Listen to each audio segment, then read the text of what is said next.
Shalom para sahabat Narwastu dimanapun saat ini berada. Podcast Majalah Narwastu hadir kembali menyapa para sahabat dimanapun saat ini berada. Ini merupakan podcast ke-149 dan di podcast kali ini kita akan berbicara tentang pengalaman serta profesi seorang jurnalistik, di mana profesi jurnalis itu memang bersentuhan dengan hal-hal yang seperti premanisme ataupun memang seperti kepada aparat-aparat penegak hukum. Pengalaman yang kali ini akan kita angkat agak sedikit berbeda karena pada waktu itu konon katanya mengangkat tentang daerah yang penuh dengan santet atau guna-guna. Cerita ini akan langsung diceritakan oleh pemimpin umum, pemimpin redaksi Majalah Narwastu. Tentu kita akan melihat tentang pengalaman dari beliau, tentang hikmah yang bisa kita petik dari cerita ini. Kita akan berbincang dengan Bang John Roy Munte, Esos, yang merupakan lulusan Fakultas Komunikasi ISIP Jakarta dan pernah menimba ilmu di Lembaga Pendidikan Pers Dr. Sutomo Jakarta. Kita langsung saja sapa beliau. Shalom Bang John Roy. Shalom Timothy. Bagaimana? Salam sehat. Bagaimana kabarnya Bang? Baik. Oke, kita akan langsung berbincang aja nih Bang, berkaitan dengan pengalaman yang pernah saya dapat infonya, di mana Abang pernah dipanggil dan ditegur oleh pimpinan Abang di tempat Abang bekerja dulu, yang berkaitan dengan suatu pemberitaan tentang santet dan ilmu guna-guna, dan informasinya ini terjadi pada tahun 1996, artinya sudah 28 tahun yang lalu Bang. Bagaimana ceritanya ini Bang? Ya, terima kasih Timothy. Cukup menarik memang kita membicarakan pengalaman atau kenangan di masa lalu terkait dengan profesi jurnalis. Ini sebenarnya terjadi pada 1996. Kalau kita lihat sekarang saat ini 2024 berarti sudah 28 tahun yang lalu. Waktu itu saya masih mahasiswa dan bekerja di sebuah media asal Sumatera Utara yang dulu cukup dikenal, cukup berkelas lah di kalangan masyarakat Sumatera Utara.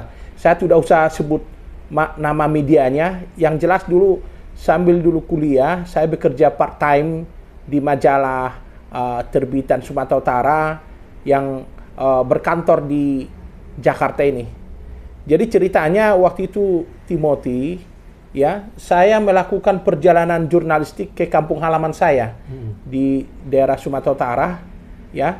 Waktu itu saya melakukan perjalanan jurnalistik karena memang dari kampus juga saya sedang libur kuliah. Nah, dalam libur kuliah itulah waktu itu naluri jurnalis saya mengatakan ada sebuah daerah yang waktu itu jadi pergunjingan atau perbincangan yang cukup hangat di tengah masyarakat, bahwa daerah ini terkenal dengan daerah guna-guna. Kalau di kampung kami istilahnya daerah yang ada parulaula katanya gitu. Parulaula itu artinya yang dikenal dengan daerah guna-guna atau kalau istilah saat ini daerah santet. Nah, sebagai seorang jurnalis waktu itu naluri saya ingin tahu sekali ya Timothy ya, apa sih sebenarnya daerah ini? Ya, karena itu saya berkesempatan berbicara dengan seorang warga di sana dan memotret narasumber itu. Di sana kami bicara panjang lebar. Kita sebut namanya siapa narasumber langsung, kemudian nama daerahnya ditulis juga. Dan waktu itu memang dia berbicara tentang kehidupan di masa lalu di kampung halaman itu. Jadi kampung halaman itu berada di sebuah daerah yang dekat dengan pegunungan, sejuk, ya. Kemudian ini sekarang dikenal sebagai daerah yang cukup sering dikunjungi orang lah sebagai tempat wisata. Jadi diceritakan dulu tentang daerah itu, bahwa memang dulunya daerah itu terkenal dengan daerah yang punya image negatif. Jadi ada katanya orang ke sana kalau berkunjung mengalami penyakit, kemudian mati mendadak. Misalnya dikasih orang minum di sana, tiba-tiba seperti muntah, kemudian meninggal. Ada juga orang terkena siram air, tiba-tiba kulitnya melepuh, kemudian sakit beberapa hari kemudian meninggal. Jadi waktu itu karena saking ingin tahunya, saya menggali informasi lah dari seorang warga di sana. Dan warga itu cukup terbuka menceritakan, memang dulu katanya peristiwa itu ada. Nah, begitu wawancara, saya kembali ke Jakarta, ini saya tulis di Jakarta. Jadi waktu itu saya sebut nama daerahnya, nama narasumber juga jelas saya sebut. Dan ini saya kasih sama redaktur di tempat kantor bekerja itu, dan ini naik cetak, dicetaklah majalah ini. Ya, begitu dicetak, ternyata beberapa minggu kemudian ini menimbulkan kehebohan. Ada telepon ke kantor waktu itu yang meminta bahwa berita itu sangat mengguncang kehidupan di tengah masyarakat sana. Selain ke kantor di telepon, narasumber itu juga yang saya wawancarai menelpon saya. Kemudian tidak hanya di situ, pimpinan redaksi di tempat saya bekerja itu juga menelpon saya bahwa ada sesuatu hal yang membuat kehebohan karena berita saya itu. Dan saya tidak pernah menyangka seperti itu, kok seheboh itu pemberitaan tentang sebuah daerah yang kita beritakan dulu pernah punya sejarah yang kelam karena guna-guna atau parula-ula begitu. Nah, kemudian waktu itu saya sempat juga agak gamang gitu ya. Ya, waktu itu masih mahasiswa. Saya waktu itu sempat berpikir kok bisa dampaknya seperti itu, ditelepon ke kantor, pimpinan redaksi juga memanggil saya untuk bicara apa sebenarnya yang terjadi waktu saya menulis berita itu. Dan waktu itu saya tidak banyak berdebat dengan pimpinan redaksi. Saya bilang, berita sudah saya kasih ke redaksi, berarti ketika sudah dicek berita itu, berarti siap untuk diberitakan, berarti sudah persetujuan dari pimpinan redaksi. Tapi sebagai konsekuensi, waktu itu saya teriak dengan undang-undang pokok pers, setiap ada berita yang dianggap merugikan masyarakat atau komunitas, kita perlu memberikan hak jawab. Ya, supaya berimbang beritanya. Kalau di dalam pemberitaan itu kan terkesan bahwa daerah tersebut image-nya angker lah, mengerikan. Karena dulu punya sejarah kelam tentang guna-guna atau santet. Jadi bagi orang pendatang daerah tersebut kira-kira mengerikan. Nah, beberapa minggu kemudian ada seorang tokoh masyarakat yang menelpon lagi ke kantor tempat saya bekerja itu.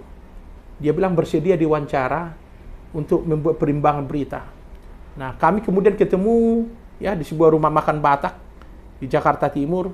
Nah, beliau ini ternyata orang yang sangat terdidik. Dia menyampaikan bahwa berita itu harus diberi perimbangan karena sekarang daerah itu sudah beda. Bahkan daerah tersebut yang luar biasanya karena Bapak ini saat itu terpilih sebagai guru teladan atau guru terbaik di Sumatera Utara waktu itu. Jadi dia datang ke Jakarta dan seorang tokoh masyarakat. Nah, waktu itulah kami wawancara, termasuk saya angkat juga profilnya waktu itu sebagai guru teladan di Sumatera Utara. Disitulah kami angkat tentang situasi daerah itu sekarang. Karena daerah itu justru sekarang sudah berubah.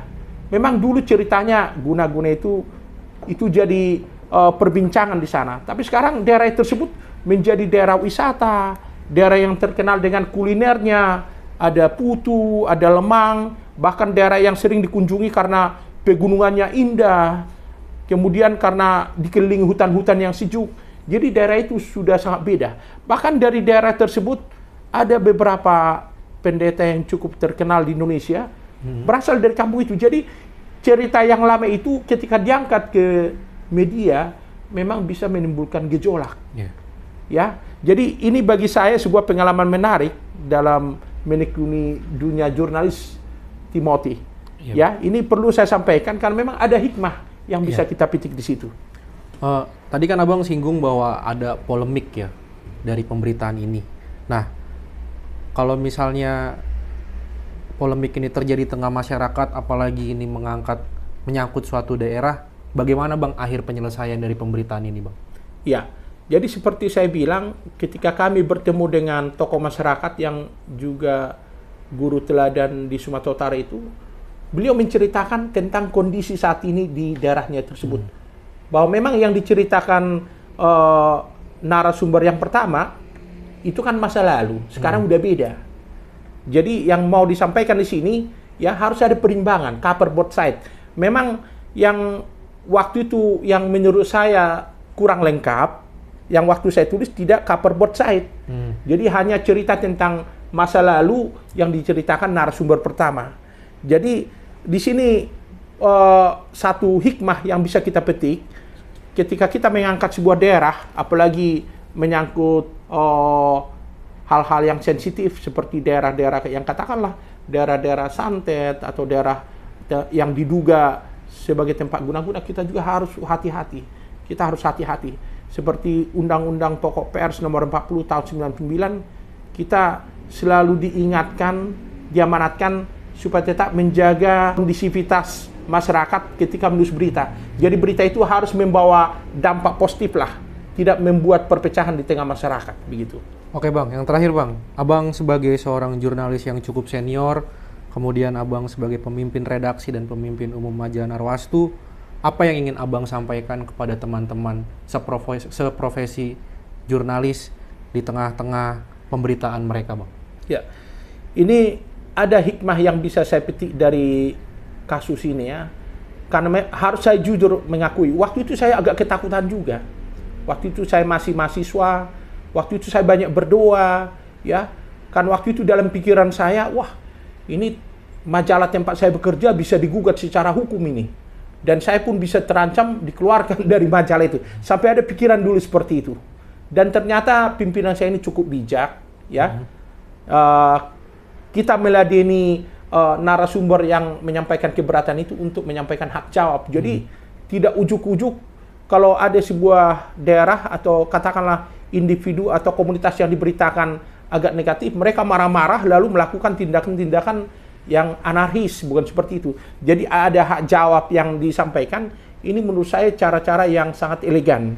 Dan di sini pelajaran yang bisa kita petik dalam sebuah pemberitaan yang mungkin mengarah pada hal-hal yang sangat sensitif, tetap diperhatikan kehati-hatian atau cover both side.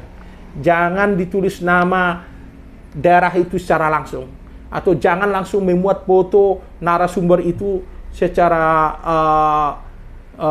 vulgar dan ditulis namanya, tapi kalau bisa inisial, tidak usah dibuat gambar. Itu yang bisa saya petik.